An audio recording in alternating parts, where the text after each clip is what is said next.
Hello and welcome to your new English lesson. Dobar dan i dobrodošli u vašu novu video lekciju za engleski jezik. Svima da poželim prvo srećnu novu godinu, danas je 1. januar, tako da već smo u 2023. Dakle, sve najbolje i naravno želim vam da poboljšate vaš engleski ili bilo šta što želite da poboljšate u životu, ali između ostalog i engleski, pošto se time bavimo danas, dakle, propričavanjem na engleskom uz pomoć reakcija na konverzacijski materijal koji pripremam za vas. Ovi videoklipovi, ova video lekcija konkretno je za sve vas koji ste na srednjem nivou. Da vas obavestim i da imam novi YouTube kanal gde se bavim takođe engleskim, ali objašnjavam sve na engleskom. Dakle, za sve vas koji ste na srednjem nivou engleskog, već znate da dosta gramatičkih pravila i dosta reči, ali imate problem da progovorite, jer se javlja taj problem prevođenja u glavi i to vas naravno stopira i morate da razmišljate koje vreme, koju reč i tako dalje i sve to zvuči onako sa dosta pauze, sa dosta zamuckivanja, ne zvuči onako kako biste želeli. Ako imate taj problem, mislim da to slušanje i objašnjenja i samo engleskog može da vam pomogne. Morate da slušate nešto što možete da razumete, to je prva stvar, a druga stvar je ono što vam ja omogućavam jeste da vam ja dajem jednu vrstu uprošćenog engleskog, ali prvo pričam polako, ne blendujem, ne spajam reči kao što to rade maternji govornici da biste mogli što bolje da razumete i koristim lakše reči i sve to malo uprošćenije da bi vam taj prelaz do onih video lekcija gde ćete moći da slušate i maternje govornike kako pričaju, bio što lakši. Dakle, da bismo taj prelaz napravili lakšim, ja sam našla tu neki međustepenik, međufazu, gde pričam samo na engleskom, ali sa uprošćenim engleskim i pokušavam da vam pomognem da što pre krenete, dakle, da budete u stanju zapravo da pričate fluentno, a i da razumete maternje govornike kad pričaju, tako da nadam se da ću vam pomoći i da ćete pogledati o čemu se radi. Link za kanal se nalazi u opisu ispod videa. Sada krećemo sa lekcijom. Frankly speaking, I hate him. Frankly speaking, I hate him. Iskreno rečeno, mrzim ga. Of course, not a very nice thing to say. Nije baš lepo reći, ali takva je rečenica ispala prva. Frankly speaking, I hate him. So this frankly is an interesting word. It means honestly. Honestly, iskreno. Frankly, iskreno. Honestly, frankly speaking, I hate him. Or openly, otvoreno rečeno. Da budem otvoren, da budem iskren. Frankly speaking, I hate him. Ono me podsjetilo na rečenicu iz filma Prohujala sa vihorom. Starog jednog filma, ne znam da li neko od vas gledao. Gone with the Wind se zove, kultni film, u kome Red Butler kaže Scarlett O'Hara, ona ga pita, ne znam šta će biti sa mnom, a on kaže, frankly, my dear, I don't give a damn. Iskreno, baš me briga. U prevodu, frankly, my dear, I don't give a damn. So, to je ta reč. Frankly se pojavila i evo je i ovde. So, frankly speaking, I don't really like him, or frankly speaking, I hate him. Frankly. Do you have any complaints? Do you have any complaints? Znači, imate li nekih žalbi? Ili imaš li nekih žalbi? Gdje znate da u engleskom nema persiranja, so do you može značiti ti ili vi, kao što mi persiramo. Ne zna se, zavisnosti od situacije, od konteksta, od društva u kom se nalazite. Dakle, do you have any complaints? Imate li nekih ili imaš li nekih žalbi? Complaint sa t je žalba. Complain bez t, znači samo complain, je to complain, žaliti se. Or to have complaints, imati žalbu. Znači ovdje imenica complaint, žalba. So, do you have any complaints? Maybe? No. Everything was perfect. Everything was okay. For example, you're at a hotel, u hotelu i idete na check out. Na hotelu, u hotelu se izlazite i pitaju i u vas na recepciji. So, do you have any complaints about the service or anything, about the food, about the accommodation, No, no complaints. Everything was perfect. Who is making this noise? What's that? Who is making this noise? Neighbors from upstairs. I do have neighbors upstairs and they do make a lot of noise. So I don't even need to ask who is making this noise because I know who is making the noise. The neighbors upstairs, because they have 2 little kids. And these little kids make a lot of noise. So who is making this noise? Present continuous tense, tako, at this moment, who is making this noise? And I can ask that in present simple tense, who usually makes noise. Who makes noise? My neighbors make noise. And who is making this noise right now? My neighbors are making this noise right now.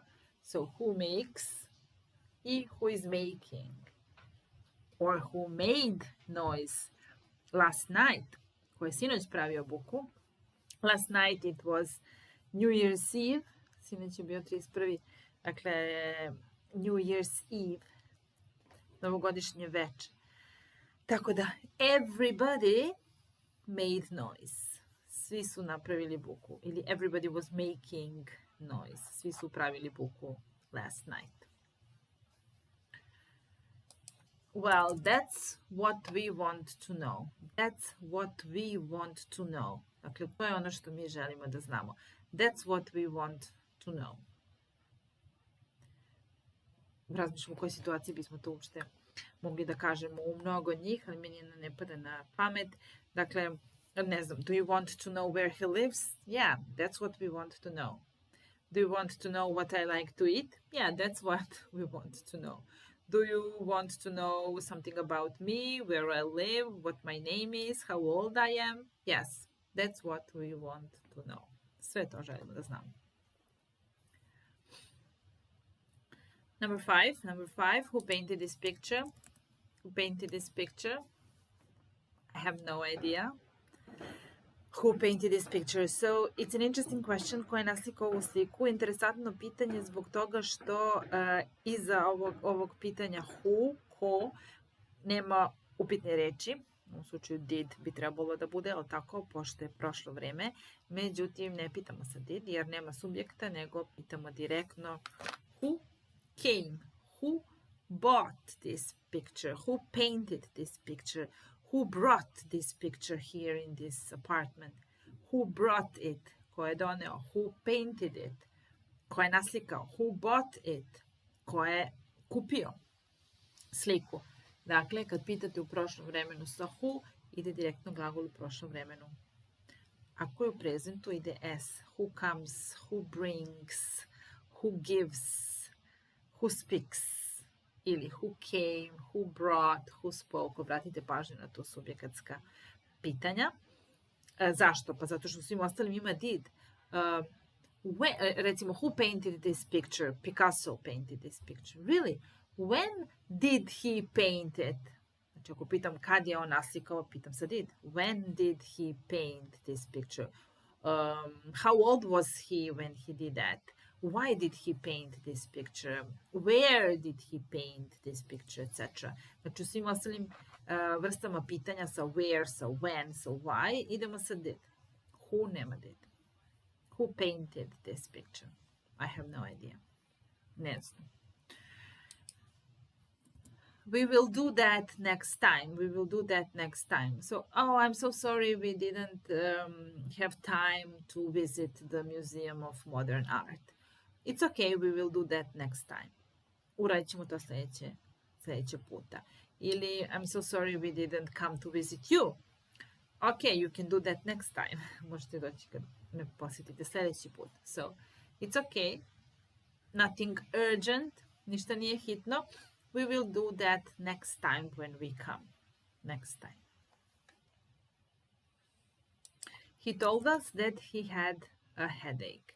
He told us that he had a headache. U prevodu, on je rekao nama da on ima glavobolju. Dakle, mi prevodimo ima, ali pišemo imao, had. Zbog čega?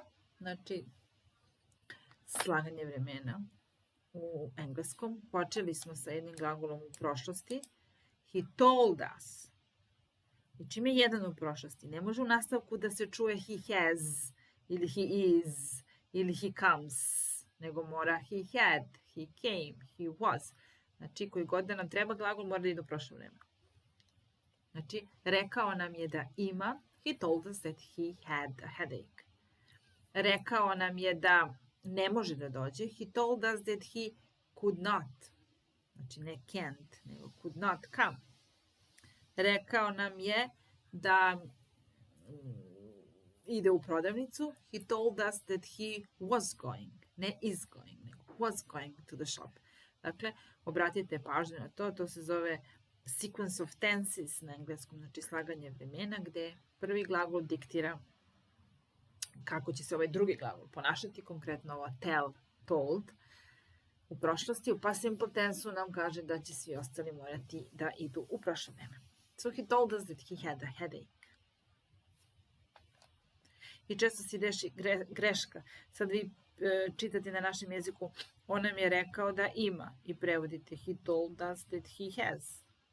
Ili možda se greši kad prevodite, pa prevodite rekao nam je da je imao. Nije imao, ne prevodimo imao, nego da ima. Da je imao bi bilo nešto drugo. Past perfect. Ok, he pretended to not hear a thing. He pretended to not hear a thing. To pretend je pretvarati se, znači pretvara se da ništa ne čuje. He pretended to not hear a thing. Ništa, a thing. Nothing, ništa, ili a thing. So to pretend, pretvarati se. And I pretended not to know the answer. Ja sam se pretvarao da ne znam odgovor. So did you know the answer? Yeah, I knew the answer. But I pretended that I didn't know. I pretended not to know the answer. Why? I don't know. Just like that. Because, for example, I wanted her to win. Želeo sam da ona pobedi, ako je bio neki kviz ili nešto. So I knew the answer, but I said that I didn't know the answer. So I pretended not to know the answer so she could win. Yeah. I was a gentleman. And I wanted my sister, my girlfriend, my friend to win, so I had to pretend I didn't know the answer. Don't be afraid to ask questions. So nemojte da se bojite da postavljate pitanja. So do you have any questions? Whoever has a question can ask a question. So don't be afraid to ask questions. I'm here to answer your questions. So if I know the answer, I will gladly answer all of your questions. So just don't be afraid to ask questions. Pitati pitanje, to ask a question. What do you need the money for? What do you need money for? The money for, pošto možda neki konkretni novac koji imamo u vidu, ali možemo reći samo what do you need money for? Znači ja dođem i nekog pitam, can you give me some money? Can you lend me some money? Can I borrow some money from you? Sećate se tog lend i borrow. Znači ja borrow od tebe, a ti meni lend. Znači borrow from somebody, lend to. Lend to, borrow from. So can I borrow some money from you? Or can you lend me some money? What do you need money for? Što će ti novac? Znači, za šta ti treba novac? Bukvalno, ne kažemo for what do you need the money, nego počinjemo pitanje uvek sa upitnom reči, a završimo ga sa tim nekim predlogom koji je u ovom slučaju for. Znači, what do you need money for? Ne kažemo for what, za šta, for what do you need the money, nego what do you need money for. Imate mnogo primjera tih pitanja, onako to su, da kažem, malo komplikovanija pitanja, kao što je, na primjer, od koga si dobio novac. Znači, who did you get the money from? Nije from who, nego who did you get the money from? Ili Who are you writing to? Kome pišeš? Where do you come from? Odakle dolaziš? Znači, možete da provežbate ta pitanja sa predlozima. Odakle, sa kim, kome, etc. What do you need money for? Why don't we take a taxi? It's raining, it's cold, our car is not working, so why don't we take a taxi? Što ne idemo taksijem? Maybe because we are broke, we don't have any money, or maybe there are no taxis here. Možda nema taksija, no taxis, or we don't have money. Probably we have some reasons. Ali interesantno ovo pitanje, upitno odrična rečenica zapravo. Znači, why don't we? Zašto ne? Why don't we eat? Why don't we go? Why don't we sleep? Why don't we take? Zašto ne spavamo? Zašto ne idemo? Zašto ne uzemo? Why don't we just take a taxi? Or why don't we go by taxi? Or Uber? $50. That's too much. Because I don't want to pay $50 for a cab, for a taxi. It's too much. That's too much. Znači tu sa 2 o, kad se nađe ispred prideva, too big, too small, too much, prevodimo sa suviše.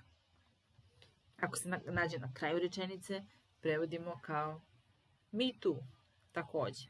Znači, I want to go, too. I want to sleep, too. I want that, too. Znači, kad je to too na kraju rečenice, onda znači takođe. Ako ga vidite ispred nekog prideva, too big, too small, too tall, too fancy, too expensive, onda znači previše. Too much, previše. Naravno, postoji i too many. Too many isto prevodimo sa previše, ali se odnosi na neku brojevu imenicu. Too many people. Ali too much money. Na ne broj. I was up late last night. I was up late last night. It means I went to bed late ili I fell asleep late. Znači bio sam budan. I was awake. Bio sam budan sinoć do kasno. I was up late last night. Znači I'm up, znači budan sam, ustao sam. Get up, wake up. Get up, ustati, wake up, probuditi se, pa onda samo to up. Znači da sam up, nisam down, znači da sam se probudio i da sam budan. So why are you so tired? Što si sad tako umoran? Because I was up late last night. Jer sam sinoć bio do kasno budan. What did you do? Nothing, I watched TV. Or I studied for my exam. Or whatever. Can you see the difference? Can you see the difference between this phone and this phone? Can you see the difference between this computer and this computer? Can you see the difference between this book and that book? Znači, možeš li vidjeti razliku? Difference je razlika. Different je različit. Znači, s ovim t. Different, difference. There is no difference. Nema razlike. There is no difference. Ili they are completely different. Oni su kompletno različiti. They are different. There is a big difference between two brothers. Znači, a big difference, velika je razlika. They are different. Oni su različiti. How old is he? So this one is younger, this one is older. How old is he? Koliko on ima godina? Ovo je obično problematično pitanje, jer svi znaju da pitaju how old are you? Koliko imaš godina? How old are you? I onda, dok sam ja radila u školi, kad dođe neko da se testira za engleski, da bi proverili koji je nivo znanja, ja uvek recimo postavim pitanje kako biste preveli koliko on ili ona ima godina, i tu svi krenu da izmišljaju neke različite načine, ne mogu da se sete ovoga. Jer, zašto? Zato što se how old are you je to nešto što se non stop čuje i svi znamo how old are you ili what's your name. A what's his name? Ili pitam kako se zove njena sestra i koliko godina ima njena sestra. To je već malo teže. Znači, how old is her sister? Ili what is her sister's name? Teže od what's your name i how old are you, priznaćete. Tako da, to je baš dobra vežba. Dakle, da se ta osnovna pitanja, where do you come from, how old are you, what's your name, postavljaju i u drugim licima, recimo treće lice jednine. So how old is she? How old is he? It was his firm intention to do this. It was his firm intention to do this. Znači, to je bila njegova čvrsta odluka, namera, tačnije, da to uradi. Znači, to intend je nameravati. Intend, nameravati. Intention, namera. Firm, znači čvrst. It was his firm intention, so he made a decision, doneo je odluku, he made a decision to do that, and it was firm. So he didn't hesitate, nije oklevao, it was a firm decision, it was a firm intention to do this, intention, namera. That wasn't my intention. For example, kažemo, you insulted her. Uvredio si je. To insult. You insulted her. Well, that wasn't my intention. So I didn't intend to do that. Nisam nameravao to da uradim. I didn't intend to do that. I didn't intend to do that. It means it wasn't my intention. I didn't want to do that. And I'm sorry. I apologize. I regret, kajem se, I'm sorry, žao mi je, I apologize, izvinjavam se, jer it wasn't my intention. I didn't do that on purpose. Nisam uradio namerno. I didn't do that on purpose. They hired a new secretary. They hired a new secretary. Znači, zaposlili su novu sekretaricu. Hire je unajmiti, zaposliti nekoga. Fire je otpustiti. Fire, hire. They fired the new secretary. Otpustili su novu sekretaricu. They hired a new secretary. Zaposlili su novu sekretaricu. Znači jedno slovo. Hire, fire. And he needs a haircut. And he gets a haircut once a month. So he needs a haircut. Treba da se šiša. So his hair is too long. Suviše mu je dugačka kosa. I think that he needs a haircut. How often does he get or how often does he have a haircut? He gets or he has a haircut once a month. Šiša se. Dakle, mi kažemo šiša se, kao da se sam šiša, uzme makaze pa se šiša. Obično se ne šišamo sami, već idemo da nas neko šiša. Dakle, tu ne kažemo he cuts his hair once a month. He cuts his hair once a month bi značio sam sebe šiša. Ali he has a haircut or he gets a haircut u smislu dobija šišanje od strane frizera. Dakle, šišam se, I have a haircut or I get a haircut. On se šiša, he has a haircut once a month. Možemo koristiti u present continuousu, pa reći sad se šiša, he's having a haircut or he's getting a haircut. Ili u prošlom vremenu, he got a haircut, he had a haircut. Znači šišao se. Okay, that's all from me for tonight. See you next time. Bye.